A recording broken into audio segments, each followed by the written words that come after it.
রাসূলুল্লাহ সাল্লাল্লাহু আলাইহি ওয়াসাল্লাম বলেন, লা ঈমানা লিমান লা আমানাতা লাহ। নবীজি বলেন, যার মধ্যে আমানতদারিতা নাই তার ঈমান নাই। কারণ আমানতহীনতা এটা মুমিনের কর্ম হতে পারে না।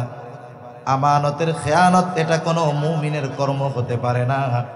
সেই জন্য যে খেয়ানতকারী সে প্রকৃত মুমিন নয়। আর মুনাফিক হলো, তার আলামত হলো খেয়ানত করা। এই জন্য রাসূল আকরাম সাল্লাল্লাহু আলাইহি ওয়াসাল্লাম মুনাফিকের আলামতগুলো আমাদেরকে জানিয়ে দিয়ে বলেন, যতগুলো আলামত মুনাফিকের, এর মধ্যে অন্যতম হলো ইদা তুমিনা খানা। মুনাফিকের কাছে আমানত রাখলে মুনাফিক আমানতের খেয়ানত করে।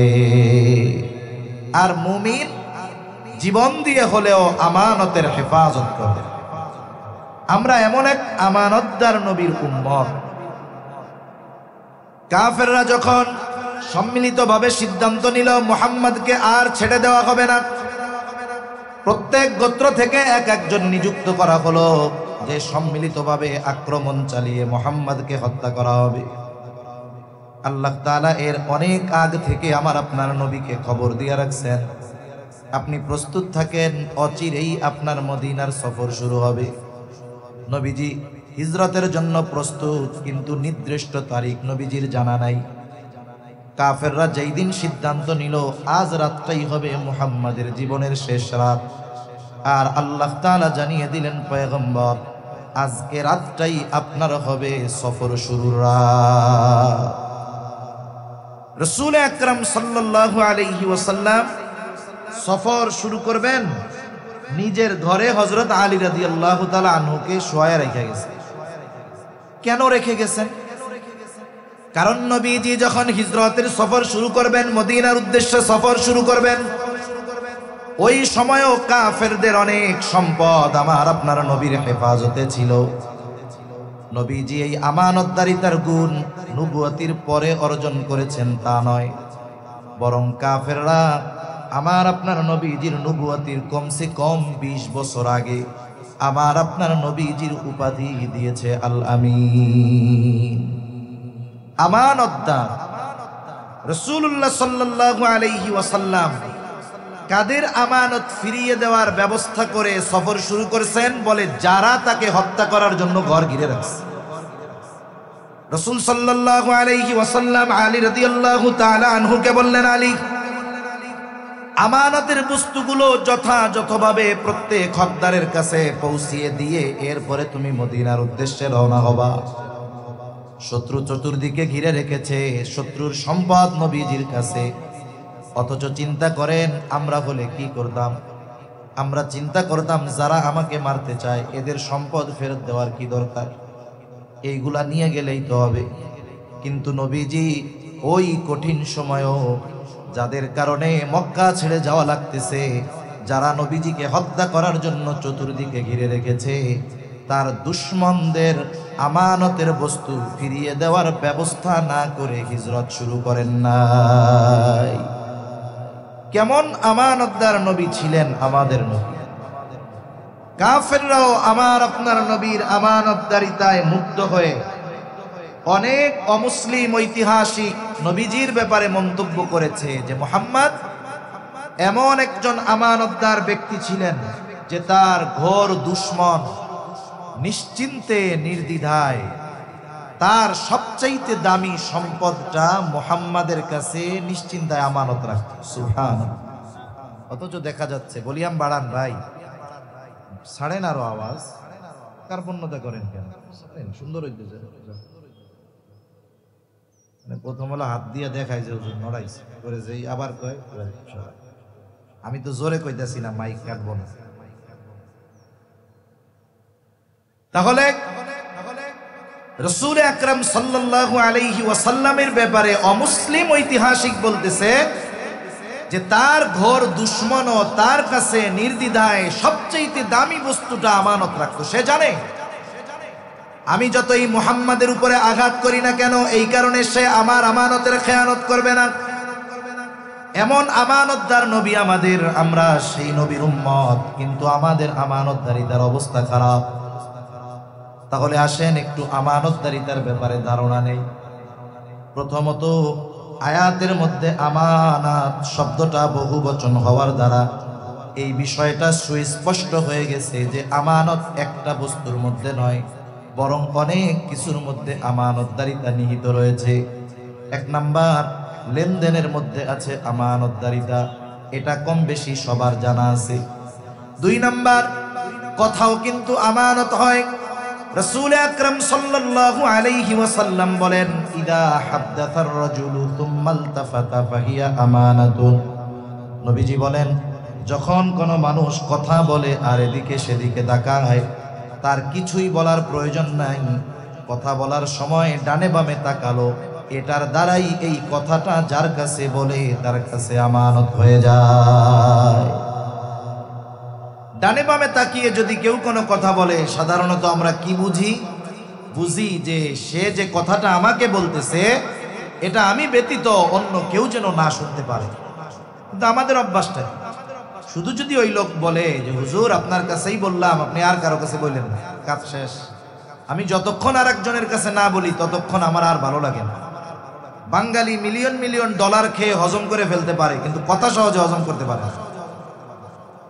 এবার কি হয়, আমাদের অভ্যাস যেটা, ওই লোকটা চোখের আড়াল হওয়ার আগে আরেকজনকে ডাক দিয়ে বলে, ভাই শোনো, লোকটা আমার কাছে কি বলছে জানো? বলে না। বলে আমাকে খুব বিশ্বাস করে, একটা গোপন কথা তার ব্যাপারে বলছে, কারো কাছে বলতে মানা করছে, আমি শুধু তোমার কাছে বললাম, তুমি কিন্তু আর কারো কাছে বইল না। এইবার ওই লোক আরেকজনের কাছে যায়, বলে হুজুর কি মিথ্যা কথা কয় নাকি? বলে না। বলে হুজুর আমাকে খুব বিশ্বাস করে, অমুকের ব্যাপারে এই কথা বলছে, আমি শুধু তোমারে বললাম, তুমি কিন্তু কাউরে কইও না। এইবার করতে করতে সকালে যেই কথা আমার কারো কাছে বলা মানা ছিল, দুপুর হতে হতে 100 জনের কানে এই কথাটা পৌঁছিয়ে যায়। যে যার কাছে বলে খালি কি বলে, তোমারে বললাম, তুমি কিন্তু কাউরে বইল না। এখন বলেন, এই কথা একজনের কাছেও পৌঁছানো মানা ছিল, পৌঁছায় গেছে 100 জনের কাছে। খেয়ানত আর একটা নাই, খেয়ানত 100 হয়ে গেছে। যদিও আমি বলছি একজনের কাছে, কিন্তু এই খেয়ানতের শুরুটা তো আমার দ্বারা হয়েছে নাকি? এজন্য হাদিসের মধ্যে আসছে, নবীজি সাল্লাল্লাহু আলাইহি ওয়াসাল্লাম বলেন, যখন কারো দ্বারা কোনো ভালো কাজের সূচনা হয়, ওই ভালো কাজের উপরে যতজন আমল করে, সূচনাকারীর আমল নামায় সকলের সওয়াবের সমপরিমাণ সওয়াব যোগ হয়ে যায়। আবার যখন কারো দ্বারা মন্দ কাজের সূচনা হয়, ওই মন্দ কাজ যতজন করে সকলের অন্যায় পরিমাণ, পাপ পরিমাণ যত হয়, সব ওই প্রথম যে করেছে তার আমল নামায় যোগ হয়ে যায়।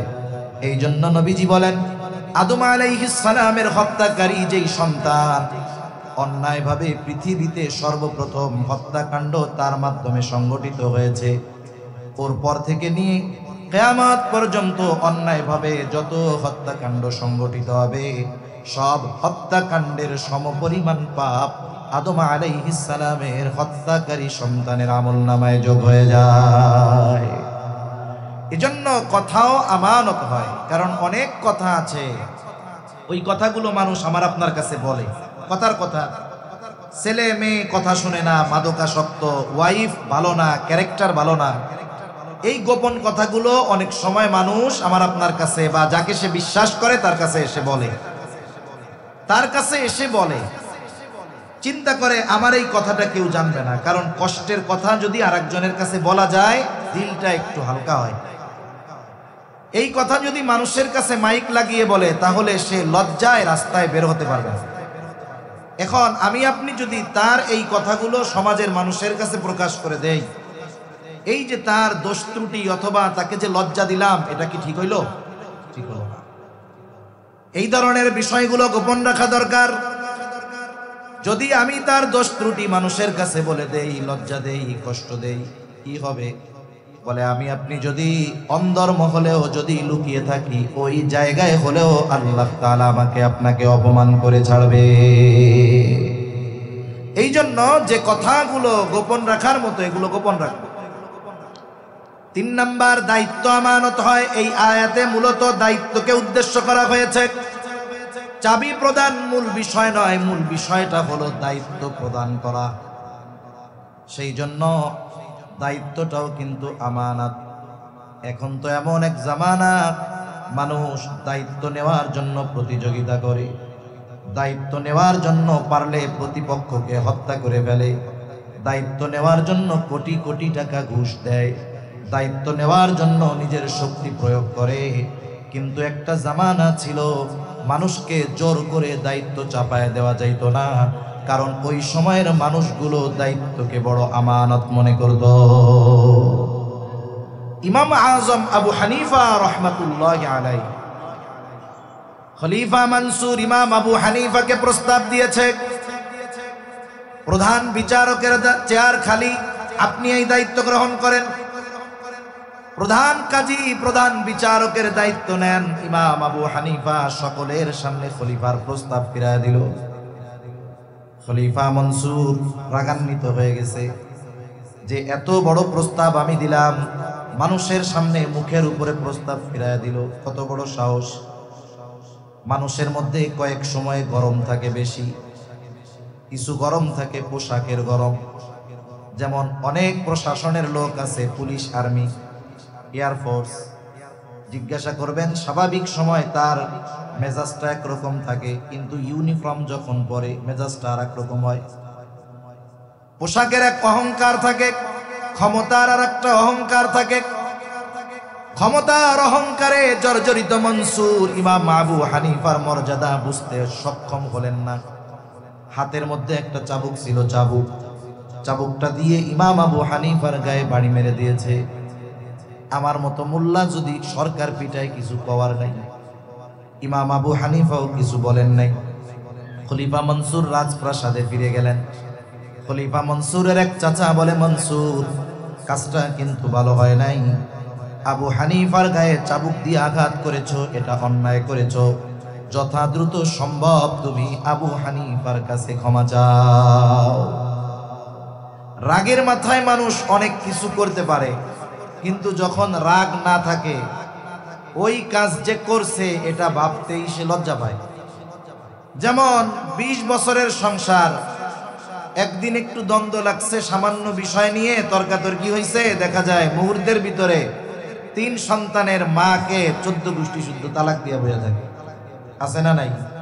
তালাক যেই দেয়, শয়তানের এক মিশন শেষ। এরপরে মোহাব্বতের খাজানা নিয়ে শয়তান হাজির। এখন এমন ভাব যে দুইজনে ছাড়া আর বাঁচতে পারবে না। চলে আসছে মাদ্রাসার মধ্যে, হুজুর সর্বনাশ, কি হয়েছে? কয় আমি তো এই কাজ করে ফেলছি। কেমনে করছে? কয় রাগের মাথায় করছে। কেউ কি এই কাজ আনন্দে করে নাকি? রাগের মাথায় তো করে। এজন্য জীবনের একটা মূলনীতি হওয়া দরকার যে রাগান্বিত অবস্থায় কোনো সিদ্ধান্ত নেওয়া যাবে না। রাগ আসলে কি করতে হবে? ইসলাম আমাদেরকে যেই নির্দেশনা দেয়, দাঁড়ানো থাকলে বসে পড়তে হবে, বসে আছেন শুয়ে পড়েন, ওযু করেন, নামাজে দাঁড়িয়ে যান, দেখা যাবে মুহূর্তের ভিতরে রাগ কমে যাবে। রাগান্বিত অবস্থার সিদ্ধান্ত হয়তো বাকি হায়াত পস্তানোর কারণ হয়ে যেতে পারে। সম্মানিত উপস্থিতি, আপনাদের খেদমতে যে আয়াতখানা তিলাওয়াত করেছি, আল্লাহ সুবহানাহু ওয়া তাআলা উক্ত আয়াতের মধ্যে আমাদেরকে 2টা উপদেশ দিয়েছেন। কয়টা উপদেশ? 2টো উপদেশ।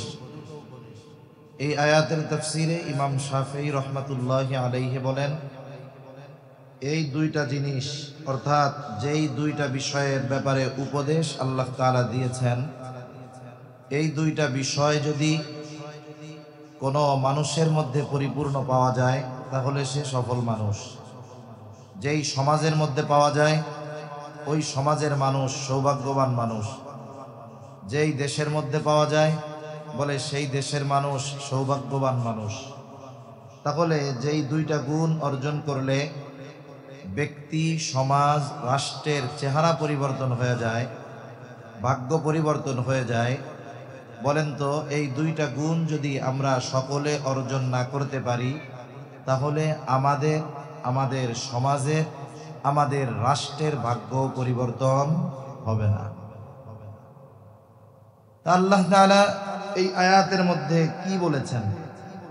আয়াতটা বলার আগে, কথা শুরু করার আগে একটা শানে নুজুল, এই আয়াত নাজিল হওয়ার কারণটা সংক্ষিপ্ত সারে যদি আমরা জানি, পরবর্তী কথা বুঝতে সহজ হবে ইনশাআল্লাহ। উসমান ইবনে তালহা, তার কাছে কাবা শরীফের চাবি ছিল। ভাই আওয়াজটা রিভার্ব দিয়ে ছাড়ে, আওয়াজটা কেন কেন না করে টুইট কমান, সুন্দর আওয়াজ জানি কানে আস, এইভাবে করে। উসমান ইবনে তালহার কাছে জাহেলিয়াতের সময় বায়তুল্লাহর চাবি ছিল। রাসূলুল্লাহ সাল্লাল্লাহু আলাইহি ওয়াসাল্লাম হিজরতের পূর্বে একবার উসমান ইবনে তালহার কাছে এই চাবি চাইলেন। সপ্তাহে 2 দিন দরজা খোলা হতো, মানুষজন ভেতরে যাইতো, ইবাদত করত। রাসূলুল্লাহ সাল্লাল্লাহু আলাইহি ওয়াসাল্লাম উসমান ইবনে তালহার কাছে যখন চাবি চেয়েছেন, সে দেয় নাই। হযরত আলী রাদিয়াল্লাহু তাআলা আনহু সাথে ছিলেন। উসমান ইবনে তালহার কাছ থেকে চাবি কেড়ে নিয়ে বাইতুল্লাহর দরজা খুলে দিলেন। নবীজি ভেতরে ঢুকলেন, ইবাদত করলেন, এরপরে বের হয়ে গেলেন। এই সময় নবীজি উসমান ইবনে তালহাকে উদ্দেশ্য করে বলতেছিল, উসমান ইবনে তালহা তখনও তো কাফের, ঈমান আনে নাই। বলতেছে, তালহা আজকে আমি চাবি চাইলাম, তুমি আমাকে এই চাবিটা দিলা না, কিন্তু এমন একটা সময় আসবে যখন এই চাবি আমার নিয়ন্ত্রণে থাকবে, তখন আমি যাকে খুশি তাকে এই চাবি বহনের দায়িত্ব দিতে পারব। উসমান ইবনে তালহা বলেন যে ওই সময় হিজরতের আগে যখন এই কথাটা মুহাম্মদ সাল্লাল্লাহু আলাইহি ওয়াসাল্লাম বলেছে, কথাটা আমার হৃদয় পর্যন্ত পৌঁছায় গেছে, যে উনি যেহেতু এই কথা বলেছেন, এটা বাস্তবে পরিণত হবে, কোনো সন্দেহ নেই। যদিও ওই সময় পর্যন্ত পরিবেশ যা মনে হচ্ছিল এটা অসম্ভব, কিন্তু যেহেতু মুহাম্মদ বলছে, এখন অসম্ভব মনে হলেও এটা একটা সময় বাস্তব হবে, এটা আমার দিলের মধ্যে গেঁথে গিয়েছিল। মক্কা বিজয় হলো, স্বাভাবিকভাবে বাইতুল্লাহর চাবি নবীজির হাতে চলে আসলো। উসমান ইবনে তালহাও ঈমান এনে ফেলছে। তখন আব্বাস রাদিয়াল্লাহু তাআলা আনহু নবীজির কাছে বলছেন যে এই কাবা ঘরের চাবি বহনের দায়িত্ব আমাদের কাছেই থাক, আমাকে দিয়া দেন। কিন্তু আল্লাহ সুবহানাহু ওয়া তাআলা নবীজিকে ওহীর মাধ্যমে নির্দেশ দিয়ে দিলেন, না, ওই সময় তো উসমান ইবনে তালহা বেঈমান ছিল, এখন তো ঈমানদার। আপনি এই চাবি বহনের দায়িত্ব উসমান ইবনে তালহার হাতেই প্রদান করে দেন। আল্লাহ তাআলা কি বলেন? আল্লাহ তাআলা বলেন, ইন্নাল্লাহা ইয়া'মুরুকুম আন তু'আদ্দুল আমানাতি ইলা আহলিহা ওয়া ইযা হাকামতুম বাইনান নাসি আন তাহকুমু বিল আদল। আল্লাহ রাব্বুল আলামিন বলেন, নিশ্চয়ই আল্লাহ তোমাদেরকে আদেশ দিচ্ছেন। ইন্নাল্লাহা ইয়া'মুরুকুম, কি আদেশ? বলে আন তু'আদ্দুল আমানাতি ইলা আহলিহা,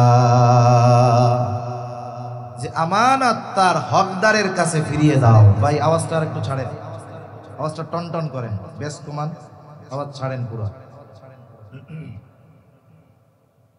আল্লাহ রাব্বুল আলামিন বলেন যে আমানত তার হকদারের কাছে ফিরিয়ে দাও। কোরআনুল কারীম হলো এমন এক কিতাব, আল্লাহ তাআলা যখন কোরআন নাজিল করেন, যদি কোনো শব্দ আগে থাকে পরে থাকে, শুধু ওই শব্দের শাব্দিক অর্থই থাকে এমনটা নয়, বরং ওই শব্দ আগে পিছে আসার পেছনেও কারণ আছে। আবার কোথাও কোথাও আল্লাহ তাআলা এক বচন, দ্বিবচন, বহু বচন ব্যবহার করেন। এইটা এক বচন, দ্বিবচন, বহু বচন হওয়ার পেছনেও কারণ আছে। সাধারণত আমরা অনেক সময় মনে করি আমানত বিষয়টা হলো মানুষের সম্পদ আমার আপনার কাছে রাখলো, আর এই সম্পদ যথা সময়ে ফিরিয়ে দেওয়া, এটাই মনে হয় বড় আমানতদারিতা। কিন্তু আল্লাহ রাব্বুল আলামিন এই আয়াতের মধ্যে আমানত শব্দটিকে বহুবচন হিসাবে এনেছেন। তার মানে মুফাসসিরিনে কেরাম বলেন, আমানত একটি বিষয়ের সাথে সম্পৃক্ত বিষয় নয়, বরং আমানতদারিতার অনেকগুলো দিক রয়েছে। এই আয়াতে মূলত আল্লাহ তাআলা দায়িত্বকেও আমানত হিসাবে অভিহিত করেছেন। দায়িত্ব আমানতের অংশ। আর রাসূল সাল্লাল্লাহু আলাইহি ওয়াসাল্লাম সর্বক্ষেত্রে ইমানদারদেরকে আমানতদার হওয়ার ব্যাপারে উদ্বুদ্ধ করেছেন। রাসূলুল্লাহ সাল্লাল্লাহু আলাইহি ওয়াসাল্লাম বলেন, লা ঈমানা লিমান লা আমানাতা লাহ। নবীজি বলেন, যার মধ্যে আমানতদারিতা নাই তার ঈমান নাই। কারণ আমানতহীনতা এটা মুমিনের কর্ম হতে পারে না। আমানতের খেয়ানত এটা কোনো মুমিনের কর্ম হতে পারে না। সেই জন্য যে খেয়ানতকারী সে প্রকৃত মুমিন নয়। আর মুনাফিক হলো, তার আলামত হলো খেয়ানত করা। এই জন্য রাসূল আকরাম সাল্লাল্লাহু আলাইহি ওয়াসাল্লাম মুনাফিকের আলামতগুলো আমাদেরকে জানিয়ে দিয়ে বলেন, যতগুলো আলামত মুনাফিকের, এর মধ্যে অন্যতম হলো ইদা তুমিনা খানা। মুনাফিকের কাছে আমানত রাখলে মুনাফিক আমানতের খেয়ানত করে। আর মুমিন জীবন দিয়ে হলেও আমানতের হেফাজত করে। আমরা এমন এক আমানতদার নবীর উম্মত। কাফেররা যখন সম্মিলিতভাবে সিদ্ধান্ত নিল মুহাম্মদকে আর ছেড়ে দেওয়া হবে না, প্রত্যেক গোত্র থেকে এক একজন নিযুক্ত করা হলো যে সম্মিলিতভাবে আক্রমণ চালিয়ে মুহাম্মদকে হত্যা করা হবে। আল্লাহ তাআলা এর অনেক আগ থেকে আমার আপনার নবীকে খবর দিয়ে রাখছেন, আপনি প্রস্তুত থাকেন, অচিরেই আপনার মদিনার সফর শুরু হবে। নবীজি হিজরতের জন্য প্রস্তুত, কিন্তু নির্দিষ্ট তারিখ নবীজির জানা নাই। কাফেররা যেই দিন সিদ্ধান্ত নিল আজ রাতটাই হবে মুহাম্মাদের জীবনের শেষ রাত, আর আল্লাহ তাআলা জানিয়ে দিলেন, পয়গম্বর আজকে রাতটাই আপনার হবে সফর শুরুর রাত। রাসূল আকরাম সাল্লাল্লাহু আলাইহি ওয়াসাল্লাম সফর শুরু করবেন, নিজের ঘরে হযরত আলী রাদিয়াল্লাহু তাআলা আনহুকে শোয়ায় রেখে গেছেন। কেন রেখে গেছেন? কারণ নবীজি যখন হিজরতের সফর শুরু করবেন, মদিনার উদ্দেশ্যে সফর শুরু করবেন, ওই সময়ও কাফেরদের অনেক সম্পদ আমার আপনার নবীর হেফাজতে ছিল।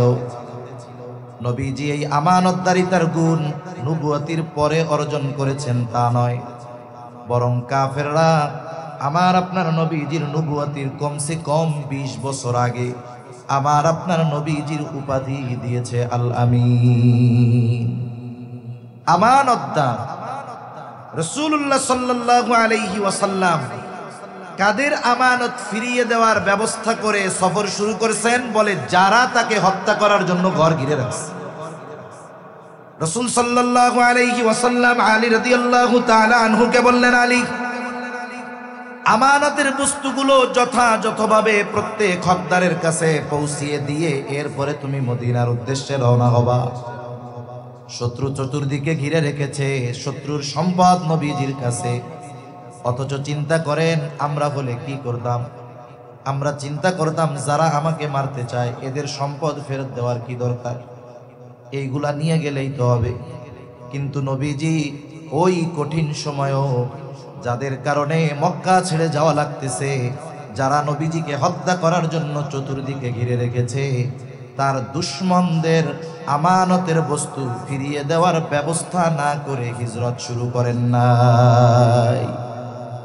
কেমন আমানতদার নবী ছিলেন আমাদের নবী! কাফেররাও আমার আপনার নবীর আমানতদারিতায় মুগ্ধ হয়ে অনেক অমুসলিম ঐতিহাসিক নবীজির ব্যাপারে মন্তব্য করেছে যে মুহাম্মদ এমন একজন আমানতদার ব্যক্তি ছিলেন যে তার ঘোর দুশমন নিশ্চিন্তে নির্দ্বিধায় তার সবচাইতে দামি সম্পদটা মুহাম্মাদের কাছে নিশ্চিন্তায় আমানত রাখত। সুবহানাল্লাহ।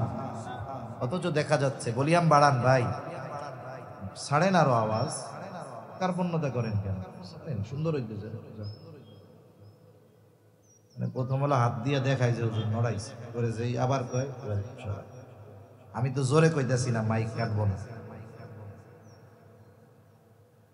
তাহলে রাসূল আকরাম সাল্লাল্লাহু আলাইহি ওয়াসাল্লামের ব্যাপারে অমুসলিম ঐতিহাসিক বলতেছে যে তার ঘোর দুশ্মনও তার কাছে নির্দ্বিধায় সবচেয়ে দামি বস্তুটা আমানত রাখতো। সে জানে আমি যতই মুহাম্মাদের উপরে আঘাত করি না কেন, এই কারণে সে আমার আমানতের খেয়ানত করবে না।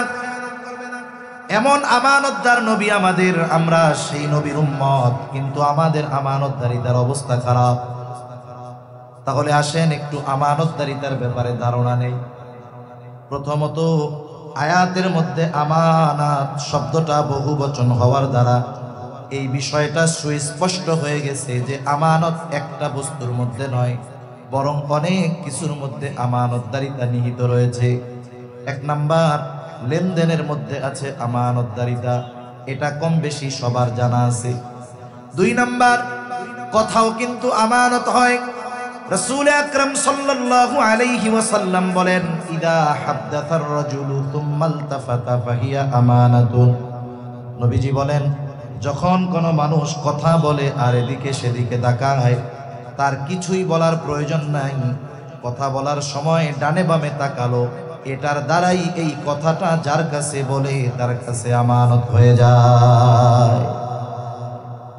ডানে বামে তাকিয়ে যদি কেউ কোনো কথা বলে, সাধারণত আমরা কি বুঝি যে সে যে কথাটা আমাকে বলতেছে এটা আমি ব্যতীত অন্য কেউ যেন না শুনতে পারে। কিন্তু আমাদের অভ্যাসটা শুধু যদি ওই লোক বলে যে হুজুর আপনার কাছেই বললাম, আপনি আর কারো কাছে বললেন না, কাজ শেষ। আমি যতক্ষণ আর একজনের কাছে না বলি ততক্ষণ আমার আর ভালো লাগে না। বাঙালি মিলিয়ন মিলিয়ন ডলার খেয়ে হজম করে ফেলতে পারে, কিন্তু কথা সহজে হজম করতে পারে না। এবার কি হয়, আমাদের অভ্যাস যেটা, ওই লোকটা চোখের আড়াল হওয়ার আগে আরেকজনকে ডাক দিয়ে বলে, ভাই শোনো, লোকটা আমার কাছে কি বলছে জানো? বলে না। বলে আমাকে খুব বিশ্বাস করে, একটা গোপন কথা তার ব্যাপারে বলছে, কারো কাছে বলতে মানা করছে, আমি শুধু তোমার কাছে বললাম, তুমি কিন্তু আর কারো কাছে বইলো না। এইবার ওই লোক আরেকজনের কাছে যায়, বলে হুজুর কি মিথ্যা কথা কয় নাকি? বলে না। বলে হুজুর আমাকে খুব বিশ্বাস করে, অমুকের ব্যাপারে এই কথা বলছে, আমি শুধু তোমারে বললাম, তুমি কিন্তু কাউরে কইও না। এইবার করতে করতে সকালে যেই কথা আমার কারো কাছে বলা মানা ছিল, দুপুর হতে হতে 100 জনের কানে এই কথাটা পৌঁছিয়ে যায়। যে যার কাছে বলে খালি কি বলে, তোমারে বললাম, তুমি কিন্তু কাউরে বইলো না। এখন বলেন, এই কথা একজনের কাছেও পৌঁছানো মানা ছিল, পৌঁছায় গেছে 100 জনের কাছে। খেয়ানত আর একটা নাই, খেয়ানত 100 হয়ে গেছে। যদিও আমি বলছি একজনের কাছে, কিন্তু এই খেয়ানতের শুরুটা তো আমার দ্বারা হয়েছে নাকি? এজন্য হাদিসের মধ্যে আসছে, নবীজি সাল্লাল্লাহু আলাইহি ওয়াসাল্লাম বলেন, যখন কারো দ্বারা কোনো ভালো কাজের সূচনা হয়, ওই ভালো কাজের উপরে যতজন আমল করে, সূচনাকারীর আমল নামায় সকলের সওয়াবের সমপরিমাণ সওয়াব যোগ হয়ে যায়। আবার যখন কারো দ্বারা মন্দ কাজের সূচনা হয়, ওই মন্দ কাজ যতজন করে সকলের অন্যায় পরিমাণ, পাপ পরিমাণ যত হয়, সব ওই প্রথম যে করেছে তার আমল নামায় যোগ হয়ে যায়। এই জন্য নবীজি বলেন, আদম আলাইহিস সালামের হত্যাকারী যেই সন্তান, অন্যায়ভাবে পৃথিবীতে সর্বপ্রথম হত্যাকাণ্ড তার মাধ্যমে সংগঠিত হয়েছে, ওর পর থেকে নিয়ে কিয়ামত পর্যন্ত অন্যায়ভাবে যত হত্যাকাণ্ড সংগঠিত হবে, সব হত্যাকাণ্ডের সমপরিমাণ পাপ আদম আলাইহিস সালামের হত্যাকারী সন্তানের আমলনামায় যোগ হয়ে যায়। এজন্য কথাও আমানত হয়, কারণ অনেক কথা আছে, ওই কথাগুলো মানুষ আমার আপনার কাছে বলে, কথার কথা, ছেলে মেয়ে কথা শুনে না, মাদকাসক্ত, ওয়াইফ ভালো না, ক্যারেক্টার ভালো না, এই গোপন কথাগুলো অনেক সময় মানুষ আমার আপনার কাছে বা যাকে সে বিশ্বাস করে তার কাছে এসে বলে। তার কাছে এসে বলে, চিন্তা করে আমার এই কথাটা কেউ জানবে না, কারণ কষ্টের কথা যদি আরেকজনের কাছে বলা যায় দিলটা একটু হালকা হয়। এই কথা যদি মানুষের কাছে মাইক লাগিয়ে বলে, তাহলে সে লজ্জায় রাস্তায় বের হতে পারবে না। এখন আমি আপনি যদি তার এই কথাগুলো সমাজের মানুষের কাছে প্রকাশ করে দেই, এই যে তার দোষ ত্রুটি অথবা তাকে যে লজ্জা দিলাম, এটা কি ঠিক হইল? ঠিক হলো না। এই ধরনের বিষয়গুলো গোপন রাখা দরকার। যদি আমি তার দোষ ত্রুটি মানুষের কাছে বলে দেই, লজ্জা দেই, কষ্ট দেই, কি হবে? বলে আমি আপনি যদি অন্দরমহলেও যদি লুকিয়ে থাকি, ওই জায়গায় হলেও আল্লাহ তাআলা আমাকে আপনাকে অপমান করে ছাড়বে। এই জন্য যে কথাগুলো গোপন রাখার মতো এগুলো গোপন রাখবো। 3 নাম্বার দায়িত্ব আমানত হয়। এই আয়াতে মূলত দায়িত্বকে উদ্দেশ্য করা হয়েছে। চাবি প্রদান মূল বিষয় নয়, মূল বিষয়টা হলো দায়িত্ব প্রদান করা। সেই জন্য দায়িত্বটাও কিন্তু আমানত। এখন তো এমন এক জামানা, মানুষ দায়িত্ব নেওয়ার জন্য প্রতিযোগিতা করে, দায়িত্ব নেওয়ার জন্য পারলে প্রতিপক্ষকে হত্যা করে ফেলে, দায়িত্ব নেওয়ার জন্য কোটি কোটি টাকা ঘুষ দেয়, দায়িত্ব নেওয়ার জন্য নিজের শক্তি প্রয়োগ করে। কিন্তু একটা জামানা ছিল মানুষকে জোর করে দায়িত্ব চাপায় দেওয়া যাইত না, কারণ ওই সময়ের মানুষগুলো দায়িত্বকে বড় আমানত মনে করত। ইমাম আজম আবু হানিফা রহমাতুল্লাহি আলাইহি, খলিফা মনসুর ইমাম আবু হানিফাকে প্রস্তাব দিয়েছে, প্রধান বিচারকের চেয়ার খালি, আপনি এই দায়িত্ব গ্রহণ করেন। প্রধান কাজী প্রধান বিচারকের দায়িত্ব নেন। ইমাম আবু হানিফা সকলের সামনে খলিফার প্রস্তাব ফিরায় দিল। খলিফা মনসুর রাগান্বিত হয়ে গেছে যে এত বড় প্রস্তাব আমি দিলাম, মানুষের সামনে মুখের উপরে প্রস্তাব ফিরায় দিল, কত বড় সাহস। মানুষের মধ্যে কয়েক সময় গরম থাকে বেশি, কিছু গরম থাকে পোশাকের গরম। যেমন অনেক প্রশাসনের লোক আছে, পুলিশ, আর্মি, এয়ারফোর্স, জিজ্ঞাসা করবেন স্বাভাবিক সময় তার মেজাজটা একরকম থাকে, কিন্তু ইউনিফর্ম যখন পরে মেজাজটা আর একরকম হয়। পোশাকের এক অহংকার থাকে, ক্ষমতার আর একটা অহংকার থাকে। ক্ষমতার অহংকারে জর্জরিত মনসুর ইমাম আবু হানিফার মর্যাদা বুঝতে সক্ষম হলেন না। হাতের মধ্যে একটা চাবুক ছিল, চাবুকটা দিয়ে ইমাম আবু হানিফার গায়ে বাড়ি মেরে দিয়েছে। আমার মতো মোল্লা যদি সরকার পিটায় কিছু পাওয়ার নাই, ইমাম আবু হানিফাও কিছু বলেন নাই। খলিফা মনসুর রাজপ্রাসাদে ফিরে গেলেন। খলিফা মনসুরের এক চাচা বলে, মনসুর, কাজটা কিন্তু ভালো হয় নাই, আবু হানিফার গায়ে চাবুক দিয়ে আঘাত করেছো, এটা অন্যায় করেছো, যথা দ্রুত সম্ভব তুমি আবু হানিফার কাছে ক্ষমা চাও। রাগের মাথায় মানুষ অনেক কিছু করতে পারে, কিন্তু যখন রাগ না থাকে, ওই কাজ যে করছে এটা ভাবতেই সে লজ্জা পায়। যেমন 20 বছরের সংসার, একদিন একটু দ্বন্দ্ব লাগছে সামান্য বিষয় নিয়ে, তর্কাতর্কি হয়েছে, দেখা যায় মুহূর্তের ভিতরে 3 সন্তানের মাকে 14 গোষ্ঠী শুদ্ধ তালাক দিয়ে বসে থাকে। আছে না নাই? তালাক যেই দেয়, শয়তানের এক মিশন শেষ। এরপরে মোহাব্বতের খাজানা নিয়ে শয়তান হাজির। এখন এমন ভাব যে দুইজনে ছাড়া আর বাঁচতে পারবে না। চলে আসছে মাদ্রাসার মধ্যে, হুজুর সর্বনাশ, কি হয়েছে? কয় আমি তো এই কাজ করে ফেলছি। কেমনে করছে? কয় রাগের মাথায় করছি। কেউ কি এই কাজ আনন্দে করে নাকি? রাগের মাথায় তো করে। এজন্য জীবনের একটা মূলনীতি হওয়া দরকার যে রাগান্বিত অবস্থায় কোনো সিদ্ধান্ত নেওয়া যাবে না। রাগ আসলে কি করতে হবে? ইসলাম আমাদেরকে যেই নির্দেশনা দেয়, দাঁড়ানো থাকলে বসে পড়তে হবে, বসে আছেন শুয়ে পড়েন, ওযু করেন, নামাজে দাঁড়িয়ে যান, দেখা যাবে মুহূর্তের ভিতরে রাগ কমে যাবে। রাগান্বিত অবস্থার সিদ্ধান্ত হয়তো বাকি হায়াত পস্তানোর কারণ হয়ে যেতে পারে।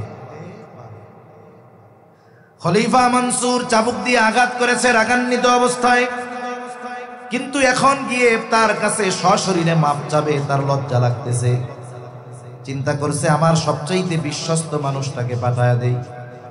বলছে যাও ইমাম আবু হানিফার কাছে গিয়ে আমার পক্ষ থেকে মাপ চাইবা, বলবা খলিফা লজ্জিত ক্ষমা চেয়েছে।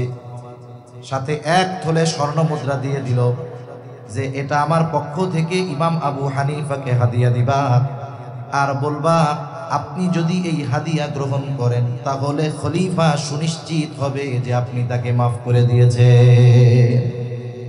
লোকটা গেছে 1 থলে স্বর্ণ মুদ্রা নিয়ে মাফ চাইতে, সাথে সাথে ইমাম আবু হানিফা মাফ করে দিয়েছে। এইবার এই স্বর্ণ মুদ্রার থলে দিয়া বলে এইটা খলিফা আপনাকে হাদিয়া দিছে, এটা যদি আপনি গ্রহণ করেন তাহলে উনি সুনিশ্চিত আপনি মাফ করেছেন। ইমাম আবু হানিফা বলে মাফ করেছি, এটা লাগবে না। লোকটা পিড়াপিড়ি করতেছে বেশি, বলে আপনি রাখেন, প্রয়োজনে আপনি এটা অন্যদের সদকা করে দিয়েন। ইমাম আবু হানিফা বলে শোনো, আমি তোমার কাছ থেকে এটা রাখবার পর নিজের জন্য ব্যয় করলাম নাকি অন্যদের দিয়ে দিলাম সেটা বিষয় নয়, বরং তোমার খলিফা জানবে ইমাম আবু হানিফা আমার দেওয়া হাদিয়া গ্রহণ করেছে, এটা নেওয়া যাবে না। আরো পিড়াপিড়ি যখন করে, বলে তোমার খলিফা যে আমারে হাদিয়া দিল, এত সম্পদ পাইলো কোথায়, এত সম্পদ পেল কোথায়? বলে উনি পাবে কোথায়, রাষ্ট্রীয় কোষাগার থেকে দিছে। বলেন তো, রাষ্ট্রীয় যেই সম্পদ, এটা কি রাষ্ট্রপ্রধানের নিজের সম্পদ? বরং জনগণ তাকে ওই সম্পদের যথাযথ হেফাজতের জন্য নিযুক্ত দিয়েছে, ঠিক কিনা বলে? এবং এই কারণে প্রতি মাসে তাদের একটা ভাতা দেওয়া হয়। বাংলাদেশের যারা আছে, প্রেসিডেন্ট থেকে নিয়ে শুরু করে মেম্বার পর্যন্ত, এদের একটা নির্ধারিত ভাতা আছে না নাই? এই ভাতার বাইরে ব্যক্তিগত কাজে, জনগণের জন্য না, ব্যক্তিগত কাজে এই যে হাদিয়া দিচ্ছে, এটা নিজে ব্যক্তিগত কাজের জন্য দিচ্ছে। ব্যক্তিগত কাজে একটা টাকা ব্যবহারের অনুমতি ইসলাম তাদেরকে দেয় না। ওইখান থেকে সে গ্রহণ করতে পারবে এতটুকু, যতটুকু সে তার জন্য ভাতা নির্ধারণ করা হয়। এইবার ইমাম আবু হানিফা একটু শক্ত কথা বললেন, যাও এটা তো ফেরত দিবা, সাথে সাথে খলিফাকে বলবা তার জন্য যেই নির্ধারিত ভাতা, এর চাইতে একটা টাকা বেশি নিজের ব্যক্তিগত কাজে ব্যবহার করার সুযোগ নাই। তাহলে কি হবে? বলে দায়িত্বের খেয়ানত হবে, মানুষের হক নষ্ট করা হবে। এইবার লোকটা চলে গেছে সুন্দর মতো খলিফার কাছে।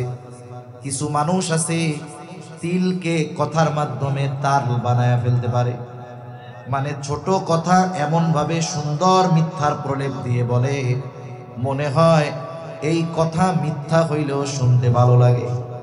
ঢাকার মানুষ এটা আমরা আরো ভালো জানি। আমরা যখন আগে মাদ্রাসায় পড়তাম, আমাদের স্বপ্নের জায়গা ছিল গুলিস্তান, মানে সব কিছু পাওয়া যায় কম দামে। তা গুলিস্তানে হকাররা ওষুধ বেচে, 20 টাকায় সব রোগ সেরা যাবে। একটা গাছরা নিতে হবে, গাছের মূল, বলে সব রোগ সেরা যাবে, ডায়াবেটিক্স, ক্যান্সার, হার্ট, উচ্চ রক্তচাপ সব সেরা যাবে। এখন বলেন তো, ওই মজলিসের এক একজনকে আলাদা করে যদি জিজ্ঞাসা করা হইতো, আপনার কি বিশ্বাস হয় যে এই এক গাছের শেকড়ে সব রোগ চলে যাবে? বলবে না হুজুর, এটা মিথ্যা কথা। দেখেন, উনি দৃঢ়ভাবে বিশ্বাস করে মিথ্যা কথা, কিন্তু এরপরেও ওই মিথ্যা কথা শুনতে মজা লাগে। কেন? কারণ মিথ্যাটা এত সুন্দরভাবে সাজায়া গোছায়া কয়, অবিশ্বাস হইলেও শুনতে খুব ভালো লাগে। তা ওই ব্যক্তি গিয়া খলিফার কাছে একেবারে এই কথাটাকে আরো রসকস দিয়া যখন বলছে, খলিফা আরো রাগ। এইবার বাহিনী পাঠায় দিছে, এত বড় স্পর্ধা আমার ব্যাপারে এরকম বলে, যাও আটক করো, জেলখানায় আটকাও। ইমাম আবু হানিফাকে জেলখানার মধ্যে আটকানো হলো, চাবুক দিয়ে আঘাত করা হয়, আর বলা হয় আপনি যদি প্রধান বিচারকের দায়িত্ব গ্রহণ করেন ছেড়ে দেওয়া হবে। ইমাম আবু হানিফা চাবুকের আঘাতে জর্জরিত, তবুও দায়িত্ব গ্রহণ করেন না। ঐতিহাসিকদের থেকে দুইটা মত পাওয়া যায়। যখন ইমাম আবু হানিফা তার কথার উপরে অটল অবিচল, খাবারের সাথে বিষ প্রয়োগ করে ইমাম আবু হানিফা রহমাতুল্লাহি আলাইহিকে শহীদ করে দেওয়া হলো। আর এক বর্ণনায় আসছে, যখন তিনি প্রচন্ড অসুস্থ হয়ে গেলেন, ওনাকে ছেড়ে দেওয়া হলো, তবে ওনাকে গৃহবন্দী, নজরবন্দি করে ফেলা হলো। ওই সময় ছাত্ররা জিজ্ঞাসা করে, উস্তাদ, যেই কারণে আপনার উপরে এত জুলুম, এত অত্যাচার, সেই দায়িত্ব নেওয়ার জন্য যত রকমের যোগ্যতা দরকার সব আপনার মধ্যে থাকার পরেও কেন আপনি এই দায়িত্ব গ্রহণ করলেন না? ইমাম আবু হানিফা বলে, শোনো, আমি যেই দায়িত্ব নেই নাই সেই দায়িত্বের ব্যাপারে কিয়ামতে আল্লাহ আমাকে জিজ্ঞাসা করবে না, কিন্তু দায়িত্ব নেবার পর যদি দায়িত্বের কোনো ত্রুটি বিচ্যুতি হয়ে যায়, তাহলে কিয়ামতের দিন আল্লাহ তাআলার সামনে খেয়ানতের বোঝা নিয়ে আমাকে উপস্থিত হওয়া লাগবে। কারণ হাদিসের মধ্যে এসেছে, নবীজি বলেন, তোমাদের কাউকে যখন কোনো সরকারি রাষ্ট্রীয় দায়িত্ব দেওয়া হয়, নবীজি বলেন, কেউ যদি ওই দায়িত্বের সুচ পরিমাণ খেয়ানত করে, সুচ পরিমাণ, নবীজি বলেন কিয়ামতের দিন ওই ব্যক্তি খেয়ানতের বোঝা নিয়ে আল্লাহর সামনে হাজির হবে। এবার বেশি দূরে যাওয়ার দরকার নাই। আমার আপনার আশেপাশে দায়িত্বশীল নিজের দিকেও যদি তাকাই তাহলে দেখতে পারবো যে এই দুনিয়ায় দায়িত্বশীল যারা আছে অধিকাংশ মানুষ ইচ্ছায় হোক আর অনিচ্ছায় হোক খেয়ানতের বোঝা নিয়ে কিয়ামতের দিন ওঠার ব্যবস্থা হয়ে গেছে, ঠিক কিনা বলেন? আবার দায়িত্ব যত বড় খেয়ানতের পরিধি তত বড় হয়। এই জন্য দায়িত্বটা আমানত, সরকারি দায়িত্ব হোক আর বেসরকারি দায়িত্ব হোক, যে কোনো দায়িত্ব আমানত। সাথে সাথে সময়টাও আমানত। যখন কেউ চুক্তিবদ্ধ হয়েছে 8টা থেকে বিকাল 4টা কোম্পানির চাকরি করবে, 1 ঘন্টা বিরতি নামাজ এবং লাঞ্চের জন্য, এই 7 ঘন্টা সময় তার কাছে আমানত। কর্ম ফাঁকি দিয়ে এই সময়টাতে সে যদি নিজের কাজে ব্যয় করে, মোবাইল দেখে ব্যয় করে, তারপরে বাথরুমে গিয়ে সময় ব্যয় করে, তাহলে মাস শেষে যদি এই সময়ের বিপরীতে পরিপূর্ণ অর্থ গ্রহণ করে, কোনো সন্দেহ নাই ওই ব্যক্তিও খেয়ানতকারীদের তালিকায় অন্তর্ভুক্ত হয়ে যাবে। এজন্য সময় আমানত। এই 4টা বিষয় আমানত সম্পর্কে যদি আমরা অর্জন করতে পারি, আমাদের জন্য প্রকৃত আমানতদার মুমিন হওয়া সম্ভব। তাহলে আল্লাহ তাআলা 2টা নির্দেশ করেছিলেন। 1 নাম্বার, মূল কথা হলো আমানতদারিতার গুণ অর্জন করতে বলেছে। যদিও ওই ঘটনাকে কেন্দ্র করে আয়াত নাজিল হয়েছে, কিন্তু উদ্দেশ্য কি? আমানতদার হওয়া সর্বক্ষেত্রে। 2 নাম্বার, আল্লাহ তাআলা বলেন ওয়াইদা হাকামতুম বাইনান নাসি আন তাহকুমু বিল আদল। আল্লাহ তাআলা বলেন যখন তোমরা মানুষের মধ্যে বিচার আচার করবা, ন্যায় বিচার করবা, শত্রুও যদি আমার আপনার কাছে বিচার প্রার্থী হয়, শত্রুর প্রতি বিদ্বেষের কারণে অবিচার করা যাবে না। আল্লাহ তাআলা কোরআনুল কারীমের মধ্যে বলেন ওয়ালা ইয়াজরিমান্নাকুম শানাআনু কওমিন আলা আল্লা তা'দিলু ই'দিলু হুয়া আকরাবু লিত্তাকওয়া। আল্লাহ রাব্বুল আলামিন জানায় দেন, কোন কওমের প্রতি বিদ্বেষের কারণে তোমরা তাদের উপরে অবিচার করার জন্য প্ররোচিত হবা না, বরং কি করবা? ই'দিলু, ন্যায় বিচার করো। হুয়া আকরাবু লিত্তাকওয়া, এটা তাকওয়ার অধিক নিকটবর্তী। বিচারকদের জন্য আল্লাহর নির্দেশ হলো শত্রুও যদি বিচার প্রার্থী হয়, তার প্রতি বিদ্বেষের কারণে, শত্রুতার কারণে অবিচার করা যাবে না। কিন্তু আফসোস, এই ন্যায় বিচার গোটা পৃথিবীতে খুঁজে পাওয়া কঠিন। যদি ন্যায় বিচার থাকতো তাহলে এই পৃথিবীতে মাজলুম থাকতো না। ন্যায় বিচার যদি গোটা দুনিয়ায় থাকতো তাহলে ফিলিস্তিনের প্রায় 1.5 লক্ষ নিরস্ত্র নিরহ মানুষকে নির্মমভাবে শহীদ করা হতো না, ঠিক কিনা বলেন? কোথাও ন্যায় বিচার নাই। আর ন্যায় বিচার করার এবং ন্যায় বিচার মেনে নেওয়ার মন মানসিকতাও আমাদের মধ্যে নাই। আমি যদি একটু প্রভাবশালী হই, আমি ন্যায় বিচার মানতে রাজি নাই। ভাই আমার বিপক্ষে কেন যাবে? সব আমার পক্ষে থাকতে হবে। অথচ ন্যায় বিচারের উত্তম দৃষ্টান্ত উপমা নবীজি দেখিয়ে গেছেন। সাহাবায়ে কেরাম এর উত্তম উপমা। আমি 2টা ছোট ছোট উদাহরণ ঘটনা পেশ করে আলোচনা শেষ করে দেব ইনশাআল্লাহ। খলিফাতুল মুসলিমিন হযরত উমর রাদিয়াল্লাহু তাআলা বাজারে গেছে, এক ইহুদির কাছ থেকে ঘোড়া কিনেছে, আহলে কিতাব। তার কাছ থেকে একটা ঘোড়া কিনে সুন্দর মতো দেখে শুনে যাচাই বাছাই করে বাজারের বাইরে গেছে। ঘোড়ায় যেই উঠতে গেছে দেখে ঘোড়ার পায়ে সমস্যা। এক সময় গুলিস্তানে খুব বেশি টানা মোবাইল বিক্রি হইত। যারা বিক্রয় করতো এরা কঠিন চিজ, অনেকজন এরকম ধরা গেছে।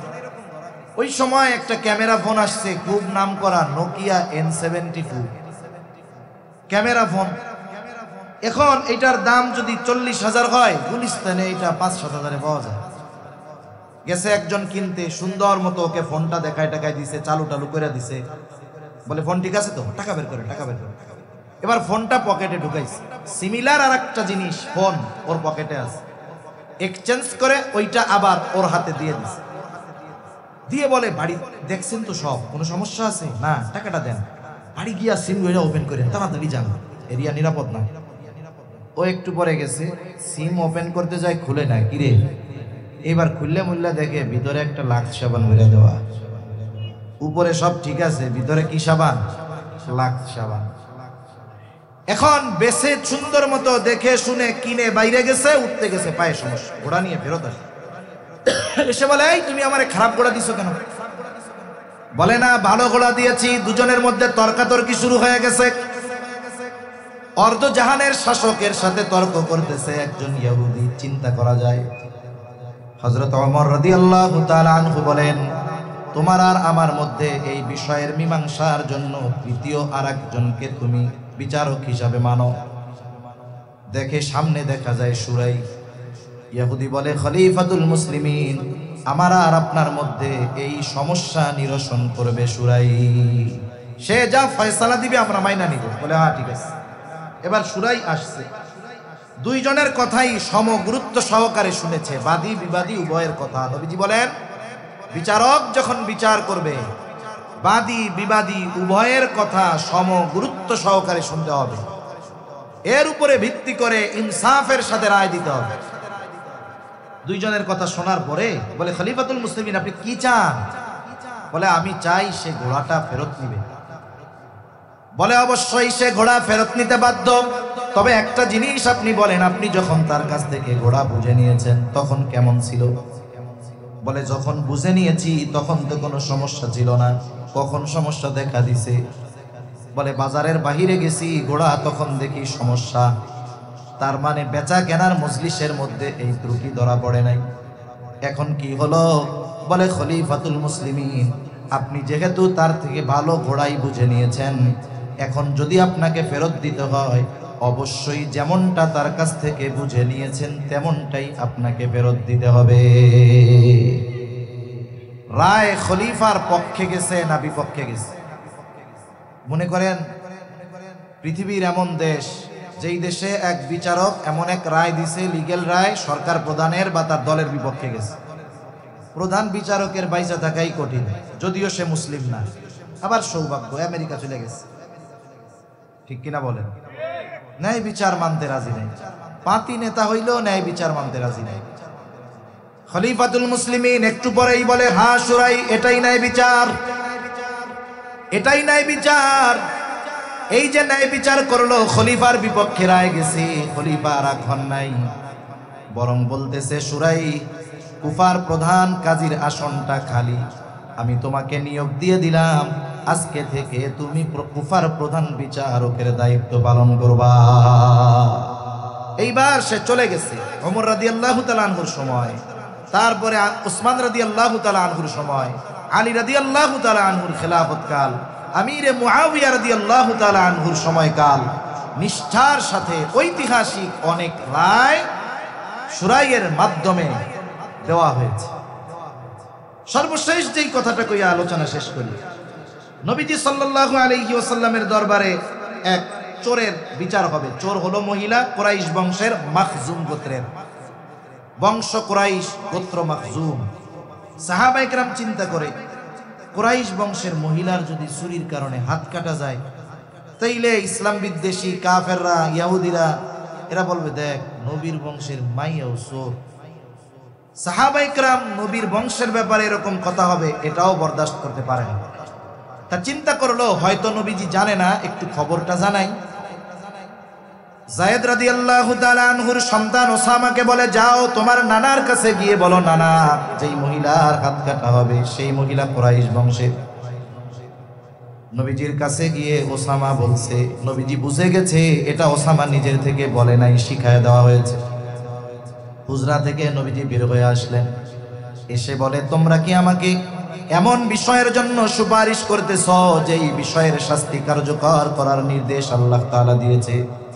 নবীজি এবার খুতবা দিলেন, বলে তোমাদের আগে বহু সম্প্রদায়কে আল্লাহ তাআলা এই কারণে ধ্বংস করে দিয়েছেন, তাদের মধ্যে যখন কোনো শরীফ বংশের মানুষ চুরির অপরাধে আটক হতো, সম্ভ্রান্ত মানুষ শাস্তি দেওয়া হতো না, ছেড়ে দেওয়া হতো। একই অপরাধে যখন কোনো দুর্বলকে আটক করা হতো, শাস্তি দেওয়া হতো। এই কারণে তোমাদের পূর্বে বহু কওমকে আল্লাহ তাআলা ধ্বংস করে দিয়েছেন। নবীজি এবার বলেন, ওয়াইমুল্লাহ, আল্লাহর শপথ, লাউ আন্না ফাতিমাতা বিনতে মুহাম্মদ সারাকাত লাকাতাতু ইয়াদাহা, নবীজি বলেন আল্লাহর শপথ, যদি মুহাম্মাদের কন্যা ফাতেমাও চুরি করত, আমার কন্যা খাতুনে জান্নাত এটা দেখা হতো না, অবশ্যই তার হাতটাও আমি কেটে দিতাম। তাহলে ন্যায় বিচারের উত্তম দৃষ্টান্ত উপমা এর চেয়ে আর কি হতে পারে? এই দুইটা আদেশ করে আল্লাহ তাআলা বলেন ইন্নাল্লাহা নি'ম্মা ইয়াইদুকুম বি। আল্লাহ কতই না সুন্দর ওয়াজ তোমাদেরকে করলেন, এখন এই ওয়াজের উপরে কি আমল করি কি করি না আল্লাহ দেখেন কি দেখেন না? এই ওয়াজ, আল্লাহর ওয়াজ শ্রবণ করার পরে কি আলোচনা সমালোচনা আমরা করি, কেউ না শুনলেও আল্লাহ শ্রবণ করেন কি করেন না? কেমন যেন আল্লাহ বলেন, বান্দা কি করো আর কি বলো আমি সব দেখি শুনি। কেন? ইন্নাল্লাহা কানা সামিআন বাসীরা, নিশ্চয়ই আল্লাহ তাআলা সর্বশ্রোতা সর্বদ্রষ্টা। সর্বপ্রথম আমরাও চাই আমানতদার ন্যায়পরায়ণ শাসক হোক, এজন্য আগে আমাদেরকে আমানতদারিতা ও ন্যায়পরায়ণতার গুণে গুণান্বিত হতে হবে। তা না হলে কি হবে? সময়ের পরিবর্তনে শাসকের চেহারার পরিবর্তন হবে, চরিত্রের পরিবর্তন হবে না। আল্লাহ তাআলা আমাদের সকলকে প্রকৃত আমানতদার ও ন্যায়পরায়ণ হওয়ার তৌফিক দান করেন। আমিন। ওয়া আখিরু দাওয়ানা আলহামদুলিল্লাহি রাব্বিল আলামিন।